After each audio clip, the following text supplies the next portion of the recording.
প্রিয় দর্শক, অন্য মঞ্চের আলোচনায় আজ আমাদের অতিথি হিসেবে আছেন সিনিয়র সাংবাদিক জনাব মুস্তফা ফিরোজ।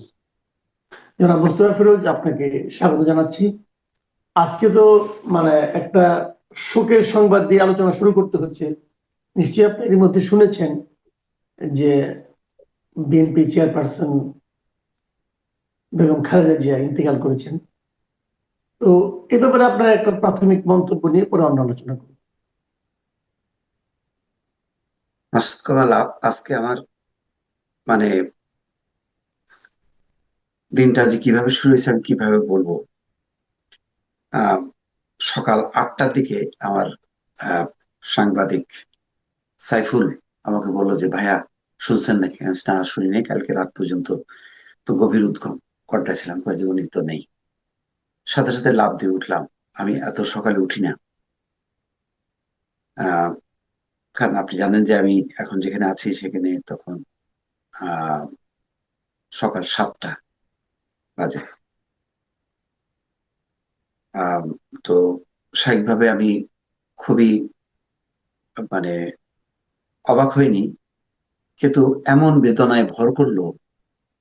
অথচ দেখেন, আমি জীবনে কখনো বিএনপি করিনি, বিএনপি রাজনীতি আমি করি না। বিএনপি রাজনীতি করার জন্য অসংখ্য মানুষ আছে, কিন্তু বারবার আমার এই খবরগুলো তখন আমি তাড়াতাড়ি টেলিভিশনটা ছেড়ে দেখছিলাম। আর কিছুক্ষণ পর পর আমার চোখ দিয়ে পানি পড়ায় পড়ছিল। আমি বারবার নিজেকে আবার জিজ্ঞাসা করলাম যে আমি কাঁদছি কেন। পরে ভাবলাম যে আসলে বেগম খালেদা জিয়ার তো আসলে শুধু এখন বিএনপির না, এখন দেখেন, আপনি আমি আমরা সবাই গণতন্ত্রের জন্য কথা বলছি। আহ এবং সত্যিকারের একটা ভোটের মাধ্যমে গণতন্ত্র প্রতিষ্ঠা হোক, এই আকাঙ্ক্ষাটা আপনারও ছিল, আমারও ছিল। এই আকাঙ্ক্ষার আহ ধারণ করে বা এই আকাঙ্ক্ষাকে প্রতিষ্ঠিত করার জন্য তো বেগম খালেদা জিয়া তার আহ যখন তিনি সুস্থ ছিলেন, কারারুদ্ধ হওয়ার আগ পর্যন্ত এই লড়াইটা করে গেছেন। তো এটা তো শুধু বিএনপির অ্যাসেট হতে পারে না বা বিএনপির বিষয় হতে পারে না, এটা সবারই গণতান্ত্রিক আমি সকল মানুষের আসলে তিনি প্রেরণা। অতীতেও দেখেন এরশাদের সময় আন্দোলনে তিনি আপোষহীন নেত্রীর যে খ্যাতি পেয়েছেন, এটি কেন পেয়েছেন? কারণ তিনি আপোষ করে নির্বাচন করেননি। বেগম খালেদা জিয়ার রাজনৈতিক জীবনে আপোষের কোনো জায়গা নেই। ভুল ত্রুটি নিয়ে আপনি আলোচনা করতে পারেন, কিন্তু তিনি কোনো শক্তির কাছে আপোষ করেছেন সেটা কিন্তু হয়নি। সেটা শেখ হাসিনা হোক, এরশাদ হোক, কোন শক্তির কাছে।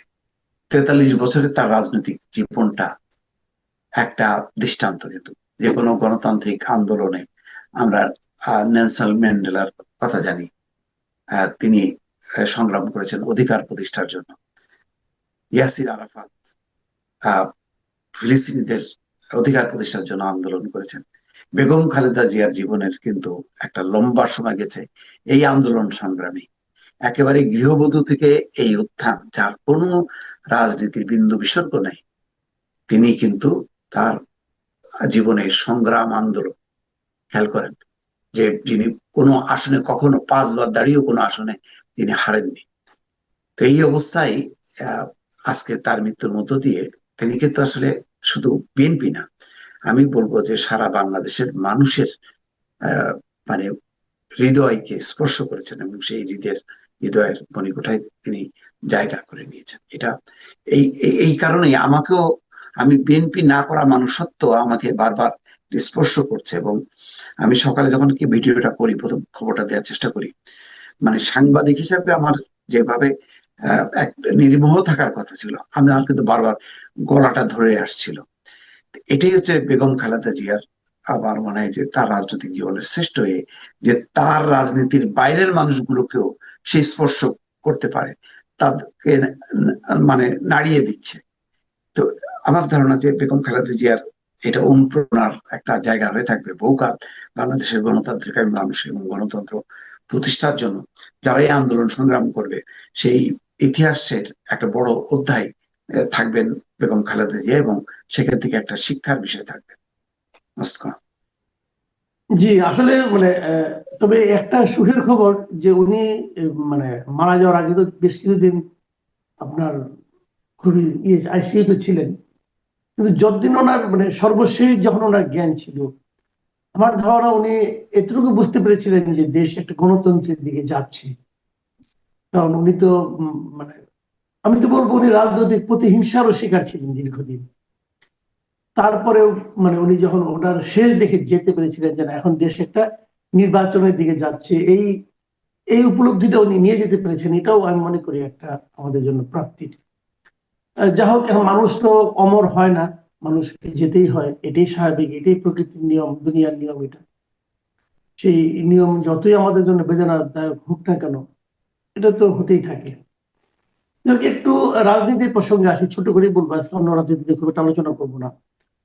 নতুন যে পরিবর্তন গুলো হয়েছে নিশ্চয়ই আপনি তো জানেন এগুলো, যে এনসিপি জামাতের সঙ্গে, জামাতের যে জোট, সেই জোটে যোগ দিয়েছে, এটা নিয়ে আপনি একটু বলবেন। আর আরেকটা জিনিস হলো যে আসিফ মাহমুদ সজীব ভুঁইয়া, মানে আমি তাকে ডক্টর ইউনূসের যে ক্যাবিনেট ছিল, সেই ক্যাবিনেটের যে দুর্নীতির প্রতীক হিসেবে তাকে আমি মোটামুটি চিহ্নিত করি আর কি। এটা আমার ব্যক্তিগত বিষয় কিনা জানি না, বাট আমার কাছে এরকমই মনে হয় যে উনি সেই দুর্নীতির প্রতীক। তো উনি এখন এনসিপির নির্বাচন পরিচালনার দায়িত্ব পেয়েছেন। কেমন হবে এনসিপির এই যে যাত্রা শুরু, সম্ভাবনা, এবং এখন ক্ষমতার কাছে যাওয়ার যে চেষ্টা, কিভাবে দেখছেন আপনি এটাকে? এখানে আহ, সুবিধাবাদিতার এবং আপোষকামিতার একটা চরমে দেখলাম। মানে আহ জামাত ইসলাম বলে যে তারা তারা সৎ রাজনীতি প্রতিষ্ঠা করবে। সৎ রাজনীতি প্রতিষ্ঠা করতে গেলে সৎ মানুষ বা সৎ সঙ্গ লাগে। সেই হিসেবে এনসিপি কে যে তারা সঙ্গে নিল, এতে তাদের সেই সততার জায়গাটা আমার ধারণা যে ধাক্কা খেলো। কারণ এনসিপি সুবিধার জন্য আসছে, এখানে কোনো আদর্শ প্রতিষ্ঠার জন্য না। বলছে যে সংস্কার, বিচার, আধিপত্যবাদ বিরোধী, এইরকম এই স্লোগানগুলো তারা নিয়ে নিজেরাই লড়তে পারতেন। যেখানে শেখ হাসিনার মতন শাসনকে টলায় দিতে পারছে, তখন তাদের ক্ষমতা ছিল না, তারা এমপি ছিলেন না, মন্ত্রী ছিলেন না। আর এখন তাদের 30টা আসনের জন্য বা 40টা আসনের জন্য এই যে আহ, তাদের অবস্থানটা, রাজনৈতিক অবস্থান, সেই অবস্থানে করে জামাত ইসলামের কোনো অ্যাড হয়নি। মানে কোনো, মানে তার সততার রাজনীতি, বড় বড় যে বুলি আওড়াতো, সেটা যেমন হয়নি। আর এনসিপি তো মানে তার যে মাইনাস হইতে শুরু করছে, এটা মানে শেষ প্রান্তে চলে আসছে। মানে এই ক্যাবিনেটে, ইউনূসের ক্যাবিনেটের সবচেয়ে বিতর্কিত, সবচেয়ে সমালোচিত ব্যক্তি হচ্ছে আসিফ মাহমুদ সজীব ভুঁইয়া। সেই সজীব ভুঁইয়া এনসিপিতে আসার জন্য দর কষাকষি করলো, কিন্তু এনসিপি নেতারা বললো যে এখানে তো জায়গা নেই। সেই কারণে সে স্বতন্ত্র নির্বাচন দাঁড়াবে, এটা সেটা নানা কিছু করলো। করে তিনি ঠিকই চলে আসলো। আবার দেখলো যে নির্বাচনটা ঝুঁকিপূর্ণ হবে, নির্বাচনে নাও জিততে পারে, কিন্তু আবার মুখপাত্রের দায়িত্বটা সে নিয়ে নিল। মানে শুধু সুবিধা, ক্ষমতা, এই যে জায়গাটা দেখলাম। অথচ যারা সুবিধা আর ক্ষমতাটা চিন্তা করে না, তারা কিন্তু ছিটকে চলে গেল।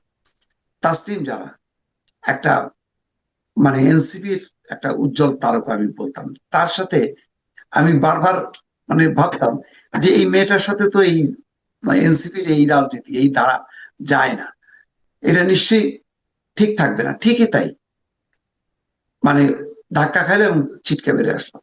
মাহফুজ আলম দেখেন, মাহফুজ আলমকে নিয়েও সমালোচনা আছে, কিন্তু এরকম আসিফ মাহমুদের মতন এরকম ভয়ঙ্কর ভয়ঙ্কর সমালোচনা নেই।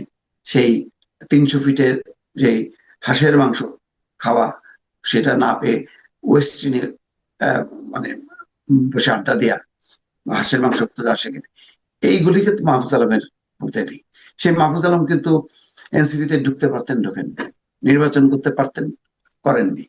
তার মানে এখানে একদিকে দেখা যাচ্ছে ক্ষুদ্র হলেও, পরিসর হলেও, একটা হচ্ছে ত্যাগের আদর্শের রাজনীতি এনসিপির, আর একটা হচ্ছে ভোগের রাজনীতি, ক্ষমতা রাজনীতি। তো ক্ষমতা রাজনীতিটা যেহেতু ভর করেছে এনসিপির উপরে, সুতরাং এই লক্ষ্যটা কতখানি বাস্তবায়িত হবে জানি না। জামাত ইসলাম তার বড় সাংগঠনিক ভিত্তির কারণে টিকে যাবে, যদিও তার তো সমালোচনা শেষ নেই, এরও একটা সমালোচনার পার্ট হয়ে থাকবে যে কেন তারা এনসিপি কে নিল। কিন্তু এনসিপির অর্জনটা আমি একেবারে পুরোপুরি বিসর্জন ছাড়া আমি কোনো অর্জন এখানে দেখি না। তার মানে জাতীয় পার্টি দেখেন একসময় অবস্থা হইতে হইতে যেই দিকে যত ক্ষমতা, যত এমপি হওয়া, মন্ত্রী হওয়ার চেষ্টা করছে, তত যেমন ডুবতে শুরু করছে, এনসিপিরও সেই আকাঙ্ক্ষা মানে পূরণ করতে যে তারাও কিন্তু এই জাতীয় পার্টির মতনই একটা বেহাল দশার দিকে যাচ্ছে। শরীফ ওসমান হাদির মৃত্যু এবং তার বিচার নিয়ে এখন যে অবস্থানটা চলছে শাহবাগে, এটা নিশ্চয়ই আপনি ফলো করেছেন। তারা এখানে এখনো লাগাতার আন্দোলন চালাচ্ছে। তো এই আন্দোলনটাকে আপনি কিভাবে দেখছেন আসলে? এই আন্দোলনের আহ মানে পূর্ব অবস্থা ছিল গণভোটের পিআর এর জন্য আন্দোলন। ওই একটা ইস্যু যখন টিকতে পারেনি, সেটা মুখ থুবড়ে পড়ছে। এখন ওই শক্তিটা ইনকলাব মঞ্চকে সামনে রেখে তার ব্যানারে তারা সংগঠিত হয়েছে। এখানে যত মুখ, তার 90% মুখ হচ্ছে জামাত শিবিরের, একদম সরাসরি প্রত্যক্ষভাবে। তাদের ওই খেজুর বিতরণ, পানির বোতল বিতরণ, তাদের makeup, get up, dress up, সবকিছু সাথে জামাত শিবিরের মিল আছে। এবং ওসমান হাদির আবেগ অনুভূতিকে বিভক্ত করে, ধরেন মানে অন্য অংশকে শত্রুতে পরিণত করা, অন্য অংশ হাদির মৃত্যু বিচার চায় না, হাদির আকাঙ্ক্ষা আদর্শ চায় না, এটাকে বিভক্ত করে তারাই মূল ধারণ করে, এটাকে নিয়ে একটা মাতম তুলে তারা আর কিছু না, জাস্ট খুব নির্মম ক্ষমতার রাজনীতি বা নির্বাচনের রাজনীতির মধ্যে এটা ঠেলে দিচ্ছে। অর্থাৎ রাজনীতির মাঠ দখলে থাকলে নির্বাচনের মাঠটা নিয়ন্ত্রণ করা যাবে, ওই লক্ষ্য নিয়ে যেমন তারা শুরু করছিল গণভোট আর পিআর এর আন্দোলন, এখন শুরু করছে ওসমান হাদির বিচার দাবিতে আন্দোলন। এটার সাথে এটার একটা মিল আছে, সামঞ্জস্য আছে। এগুলি হলো উদ্দেশ্য প্রণোদিত এবং ধান্দাবাজি ছাড়া আমি আর কিছু বলতে চাই না। মানে আপনি বলতে চাচ্ছেন যে এটা নির্বাচনী যে লড়াই সামনের দিকে, তারই একটা মানে অংশ বলতে চাচ্ছেন এটাকে আপনি? এক্স্যাক্টলি, এর বাইরে আর কিছু না। নির্বাচনটা নিয়ে কিভাবে দেখতেছেন? নির্বাচনটা নিয়ে আপনি কতটুকু আছেন? এটা আমার শেষ প্রশ্ন আর কি। যদি আপনি ছোট করে বলতে পারেন যে আসন্ন যে নির্বাচন, যেটা মাত্র আর 1.5 মাস বাকি আছে, আর নির্বাচনের ট্রেন তো অলরেডি চলতেই শুরু করেছে, যেহেতু মনোনয়নপত্র দাখিল হয়ে গেছে। তো এটার আপনি ভবিষ্যৎ কেমন দেখছেন? আমাদের গণতন্ত্রের জন্য এই নির্বাচন কতটুকু শেষ পর্যন্ত কার্যকর হবে? যথেষ্ট চ্যালেঞ্জিং, কারণ এমন সব ইস্যু নিয়ে এক ধরনের বিজেপি যে রাজনীতি করে ভারতে, ধর্মীয় উন্মাদনা তৈরি করা, হাদিকে ঘিরে সেরকম একটা উন্মাদনা তৈরি করার চেষ্টা করছে এখানকার সাম্প্রদায়িক গোষ্ঠী, ধর্মীয় সাম্প্রদায়িক গোষ্ঠী। এটা বিপজ্জনক, গণতন্ত্রের জন্য বিপদ। আবার আমি মনে করি বেগম খালেদা জিয়ার এই 1 2 3 4 চিন্তা করেন। আমি এই ভিডিওটি যখন বানালাম, এই হেডলাইনটি দেওয়ার সঙ্গে সঙ্গে কিন্তু আমার উইদিন 1 সেকেন্ডের মধ্যে কিন্তু আমার এই ধারণাটা চলে আসলো, চিন্তাটা চলে আসলো। যে চিন্তাটা চলে আসলো সেটা আপনাদের সাথে শেয়ার করছি। আর এই সময়টার মধ্যে আপনারা হয়তো ইতিমধ্যে চিন্তা করে ফেলেছেন যে জামাতের হাতে কোন দুটি তুরুপের তাস আছে, ট্রাম্প কার্ড আছে, যেটি দিয়ে আগামীতে রাজনীতির ময়দানে ভেলকিবাজি তারা দেখাবে। ভেলকিবাজি তো বুঝেন, সমস্ত লোকদেরকে বোকা বানানো, বেকুব বানিয়ে ফেলা। যেভাবে আমরা জাদু দেখি, বান দেখি, টোনামারা দেখি, ম্যাজিক যেটিকে বলা হয়, ম্যাজিক্যাল পাওয়ার। তো ম্যাজিক মূলত আসলে একটা কৌশল, একটি বৈজ্ঞানিক পন্থা। কখনো দেখা যাচ্ছে যে কোথাও কোনো রসায়ন হয়, অর্থাৎ আগুন জ্বলে গেল, এটা একটি কেমিক্যালের সাথে আর একটা কেমিক্যাল সেটিকে লাগিয়ে দেওয়া। বা ধরুন আপনি অদৃশ্য হয়ে গেলেন, আপনি আকাশে উড়ছেন, আপনাকে দ্বিখণ্ডিত করে ফেলা হলো। এই বিষয়গুলো যে হাতের কারসাজি, চতুরতা, এবং মানুষ বুঝতে পারে না, অর্থাৎ যে কাজটি করে তার এই কাজ করার এতটা দক্ষতা যে যারা দর্শক তারা মুহূর্তের মধ্যে বুঝতে পারে না যে আসলে কি ঘটছে। এই জন্য এটা ম্যাজিক বলা হয় একে। তো সেই অর্থে একটা নির্বাচন যদি সামনে হয়, সেই নির্বাচনে জামাত এমন কিছু করবে যেটি আপনি আমি বুঝতে পারবো না, করে ফেলবে। এবং যেটিকে বলা হচ্ছে ম্যাজিক্যাল পাওয়ার, আর বাংলায় ম্যাজিকের অর্থ ভেলকিবাজি। তৃতীয়ত যেটি হলো, প্রথমে তুরুপের তাস, এরপরে হলো ভেলকিবাজি। আমি একটু সময় নিচ্ছি এই কারণে, সো দ্যাট কোন দুটি তুরুপের তাস তাদের হাতে আছে এটা নিয়ে আপনি একটু চিন্তা করার সময় পান। তো তুরুপের তাস নিয়ে বলবো, ভেলকিবাজি নিয়ে বলবো, আর থার্ড যেটা বলবো সেটা হলো যে জামাত যে সামনে নির্বাচন যেটি করবে সেটি একটা ম্যাটিকুলাস ডিজাইনের অধীনে তারা এই কাজটি করবে, এবং that will B a new meticulous design. New meticulous design বললাম এই কারণে যে আপনারা জানেন যে গত যে বিপ্লবটি বা গণ অভ্যুত্থানটি, জুলাই আগস্ট আন্দোলনটি, এটির নেতৃত্বে ছিল জামাত। ডক্টর মোহাম্মদ ইউনূস, মাহফুজ, অথবা ধরুন জনাব তারেক রহমান সাহেব, বিএনপি, আরও অনেক দল এটার ক্রেডিট নেওয়ার জন্য, বা অনেকে তাদেরকে ক্রেডিট দেওয়ার জন্য যত কথাই বলুক না কেন, নিষ্ঠুর এবং নির্মম বাস্তবতা হলো যে এই যে আন্দোলনটি, এটিকে দানা বাঁধানো, এটিকে লালন পালন করা এবং এটাকে পূর্ণতা দেওয়ার জন্য যে একটা পরিকল্পনা, সেটি প্রায় ১.৫-২ বছর আগের থেকে জামাত করছে। ২ বছর আগের থেকে, অর্থাৎ সে ধরুন ২০২৪-এর আগস্ট মাসে যদি এটা হয়ে থাকে, তাহলে এটা ২০২২ সনের আগস্ট মাসে তারা এটা শুরু করেছে। আর এটার জন্য তারা যে পরিকল্পনা, সিদ্ধান্ত তারা নিয়েছে আরও অনেক আগের থেকে, ১০ বছর আগের থেকে, মোর দেন 10 ইয়ার্স, যে তারা এরকম একটি কাণ্ড ঘটাবে। এজন্য তারা শিবিরকে শক্তিশালী করেছে, নিজেদেরকে শক্তিশালী করেছে, এবং এটা যদি ফেল করে তাহলে সম্ভাব্য ক্ষয়ক্ষতি কী হবে সেটা মেনে নেওয়ার মতো মন মানসিকতা তারা অর্জন করেছে।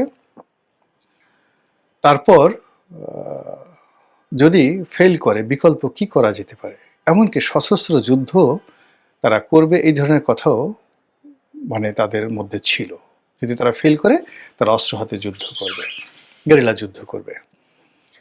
তো এই যে জামাতের যে ম্যাটিকুলাস ডিজাইন, সেটা তো সফল হয়েছে। তো সেই সফলতার প্রেক্ষিতে যদি সামনে নির্বাচনকে কেন্দ্র করে তারা আরেকটি ম্যাটিকুলাস ডিজাইন করে থাকে, that will B a new meticulous design, নয়া ম্যাটিকুলাস ডিজাইন। এই ৩টি বিষয় নিয়ে আলোচনা করবো। এখন প্রথমটাতে আসি। প্রথমটা হলো, তাদের হাতে দুটো ট্রাম্প কার্ড একসঙ্গে আছে এই মুহূর্তে।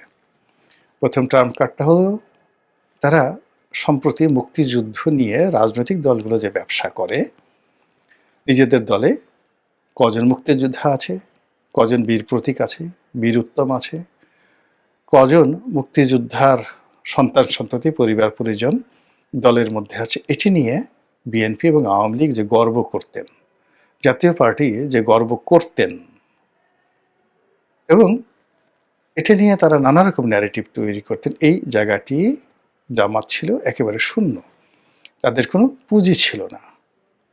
কিন্তু সাম্প্রতিক সময় তারা দলের মধ্যে হিন্দুদেরকে স্থান দিয়েছে, প্রার্থীরূপে মেয়েদেরকে তারা পছন্দ করেছে, এবং একেবারে নামকরা মুক্তিযোদ্ধা, বেশ কয়েকজন নামকরা মুক্তিযোদ্ধাদেরকে তাদের দলে তারা ভিড়িয়েছে। এটা তাদের একটা ১ নম্বর তুরুপের তাস।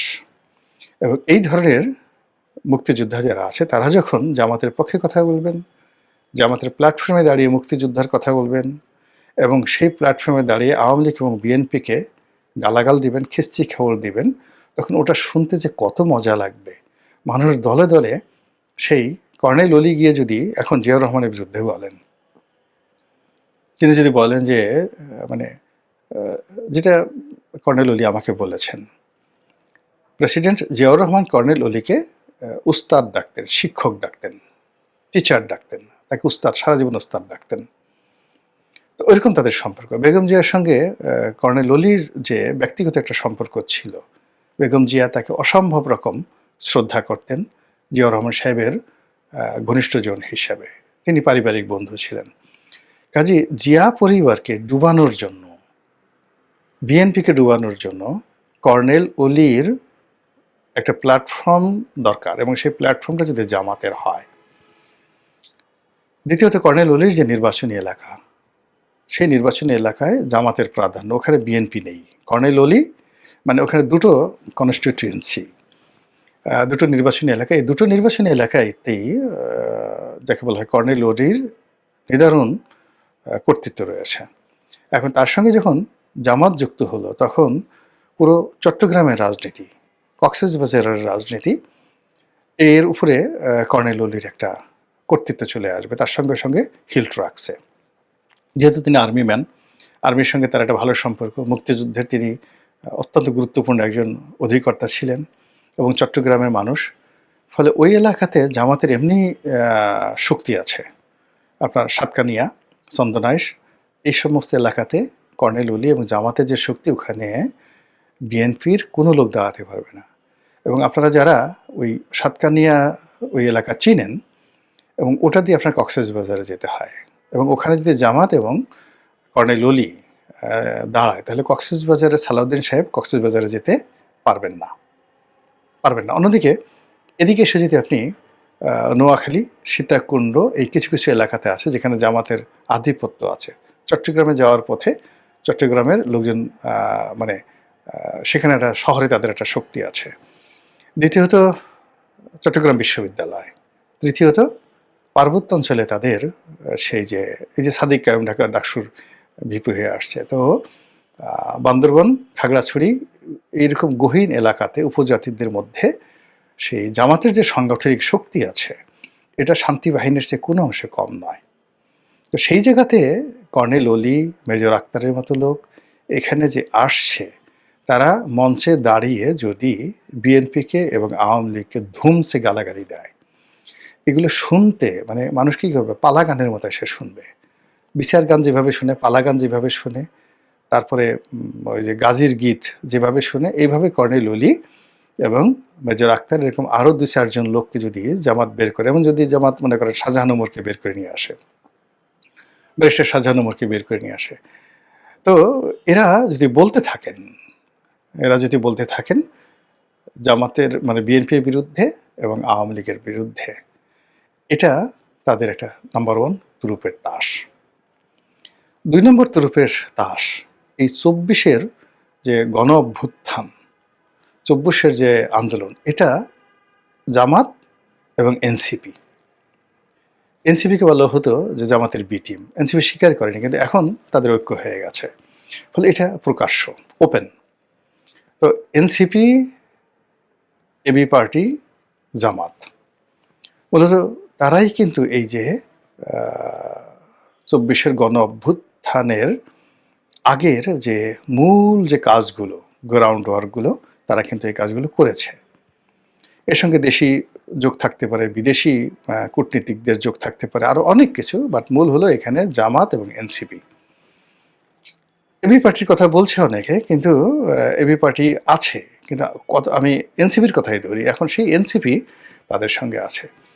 ফলে এই 24-এর গণ অভ্যুত্থান নিয়ে, ইনক্লুডিং ইনকলাব মঞ্চ, যখন জামাত কথা বলবে এবং তারা যখন ওইভাবে গালি দিয়ে বলবে, যে যেমন একজনের কথা বলছিল না, যে সন্তান হয়ে, নতুন পোলা হয়েছে, সন্তান হয়ে বাপের সাথে মানে করতে যেও না, গোলাম পরোয়ার সাহেবের একটা কি কথা যেন উনি বলেছিলেন, পাঙ্গা নিতে যেও না বা কি একটা কথা যেন বলেছিলেন। তো তদ্রূপ যদি বিএনপি নিয়ে, তারেক রহমান সাহেবকে নিয়ে, মির্জা ফখরুল সাহেবকে নিয়ে, অন্যান্য যে সকল মির্জা আব্বাস রয়েছেন, তাদেরকে যদি বলেন যে 24-এর এই যে গণ অভ্যুত্থানের প্রেক্ষিতে তারেক রহমান সাহেব দেশে আসছেন, খালেদা জিয়া মুক্ত হয়েছেন, চিকিৎসার জন্য বিদেশে গিয়েছেন, বিএনপি রাজনীতি করার সুযোগ পেয়েছে, বিএনপির নেতাকর্মীরা সব জেল থেকে বের হয়েছে, সবই 24-এর গণ অভ্যুত্থানের কারণে, এবং এই কাজটা জামাত করেছে। জামাতের দয়ায় এই কাজ করে, জামাতের কর্মের কাজ করেছে জামাত, আর ফল খাওয়া তোমরা, এটা হবে? আপনি বলেন তো, এই কথার উত্তর কিভাবে বিএনপি দিতে পারবে না। এর কারণে রেকর্ড আছে তো, নির্বাচন মানে এই যে জুলাই আগস্ট বিপ্লবের সময়টাতে জুলাই মাসে মির্জা ফখরুল সাহেব কি বলেছেন, জুনে কি বলেছেন, আগস্ট মাসের 1-2 তারিখে কি বলেছেন, এগুলো সব রেকর্ড। এখন সেই রেকর্ড যদি একদিকে বাজানো হয়, আর জামাতের যারা লোকজন রয়েছে, এনসিপির যারা লোকজন রয়েছে, জামাতের প্ল্যাটফর্ম ব্যবহার করে যদি এই 24-এর ব্যাপারে তারা খোঁটা দেয় যে তারেক রহমান সাহেব যে বাংলাদেশে আসছে এটা আমাদের জন্য, আমাদের দয়ায়, আমাদের করুণায়, বলেন তো কি জবাব দিবে? এই গেল তুরুপের তাস। এই তুরুপের তাস সামনে নির্বাচনে ব্যবহৃত হবে, ভীষণভাবে ব্যবহৃত হবে, এতে কোনো সন্দেহ নাই। এরপরে যেটা আছে সেটা হলো যে ম্যাটিকুলাস ডিজাইন, যেটা বললাম যে নয়া ম্যাটিকুলাস ডিজাইন। নির্বাচনকে কেন্দ্র করে পর্দার আড়ালে যে খেলাগুলো হচ্ছে, সব কথা যেহেতু ডকুমেন্ট নাই আমি বলতে পারবো না। এখানে দেয়ার আর ম্যানি পক্ষ, এজেন্সিস, ম্যানি এজেন্সিস, যেটিকে আমি পক্ষ বলি, তারা পর্দার আড়ালে যে সকল খেলা খেলছে। অনেকগুলো প্রার্থী স্বতন্ত্র হিসেবে, বিভিন্ন দলের প্রার্থী হিসেবে আপনি যাদেরকে কাউন্ট করতে পারছেন না, তাদেরকে ভোট ম্যানিপুলেশন থেকে শুরু করে অন্য বিষয়ে আগাম জানিয়ে দেওয়া হয়েছে তোমরাই এমপি হবে, অথচ আপনি তাদের নামও এখনো জানেন না, বলা হয়েছে তাদেরকে এমপি হবে। এই যে একটা ম্যাটিকুলাস ডিজাইন, নয়া ম্যাটিকুলাস ডিজাইন, এটা বিএনপির লোক কিন্তু এখন পর্যন্ত কল্পনাও করতে পারছেন না। ফলে কি হলো, এই যে নির্বাচনের যে সময় যত ঘনিয়ে আসছে বা ঘনিয়ে আসবে, কিংবা নির্বাচনের সম্ভাবনা যদি বাদ হয়, নির্বাচনের তার নতুন ডেট, মানে যেভাবেই যাক না কেন, নির্বাচন হলে জামাতের এক ধরনের প্ল্যান এ আছে, নির্বাচন যদি ডিলে হয় জামাতের প্ল্যান বি, নির্বাচন যদি একেবারে সহসা না হয়, কোনো একটা পরিবেশ পরিস্থিতি তৈরি হয়ে যায়, তাহলে প্ল্যান সি। সেই প্ল্যান সিকে মোকাবেলা করার জন্য জামাতের যে মাস্টার প্ল্যান আছে, ম্যাটিকুলাস ডিজাইন আছে, এই ডিজাইনটি মূলত বিএনপি বা অন্য যে রাজনৈতিক দলগুলো আছে তাদের কিন্তু সেই ডিজাইনটা নেই। আরেকটি হলো যে নির্বাচন। এখন সেই নির্বাচনে যে তারা যে ম্যাটিকুলাস ডিজাইন সেটা করবে, এটা তো বললাম যে এইভাবে এইভাবে। আরেকটা হলো ভেলকিবাজি, মানে আপনি দেখাবেন কলা, দিবেন মূলা, দেখাবেন আপেল, খাওয়াবেন মাকাল ফল। তো এই যে এই মুহূর্তে দেখুন যে জামাত কেন্দ্রিক যে নাটকগুলো তৈরি হচ্ছে, এই প্রতিদিনই এ আসছে, এ যাচ্ছে, এটা হবে, এটা হবে না, মানে সব মিলে ঘুরে ফিরে জামাত একবার সেই ঘুড়ি রশি ছেড়ে দিচ্ছে বিএনপির দিকে, আবার রশি টান দিচ্ছে, আবার একদিকে একটা তথ্য দিয়ে দিচ্ছে, আর একদিকে আর এক তথ্য নিয়ে টানাটানি করছে। পুরো জিনিসটাই একটা নাটকীয়তা, একটা ভেলকিবাজি রাজনীতির ময়দানে। এটাকে আপনি নির্বাচনের যুদ্ধ হিসেবে যদি বর্ণনা করেন, তাহলে অনেকটা গেরিলা কায়দায় তারা যে কাজগুলো করছে, এটি তাদের যারা প্রতিপক্ষ তারা এখন পর্যন্ত কাউন্টই করতে পারছে না। যখন জামাত বিএনপির সঙ্গে ছিল বিভিন্ন সময়টিতে, বিএনপি যারা লোকজন আছে তারা শুধু জামাতের দাড়ি দেখছে, টুপি দেখছে, কেমন দাড়ি কেমন টুপি, আতর মাখে গায়ে, এরকম দেখছে, লুঙ্গি পাজামা পাঞ্জাবি দেখছে। কিন্তু জামাত যে কাজটি করেছে, এখন যেটা বুঝি, বিএনপির লোকজন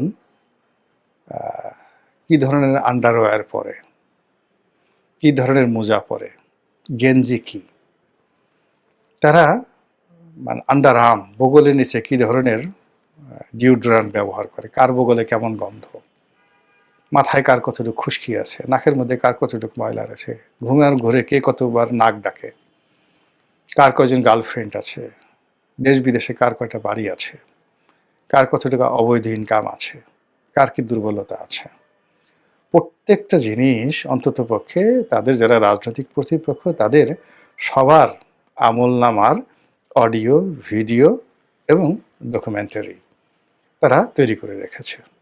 আর এগুলো প্রচার করার জন্য তাদের বট বাহিনী আছে, তাদের ভাড়া করা ইউটিউবার আছে দেশে দেশের ভিতরে, এবং তারা যদি কাউকে টার্গেট করে বেইজ্জতি করতে চায়, তাহলে যে কোনো সময় যে কোনো মানুষকে তারা বেইজ্জতি করে দিতে পারে। এবং এই সময়টিতে আপনি দেখেন, আমি নাম বলবো না, বিএনপির বেশ কয়েকজন শীর্ষ নেতাকে তারা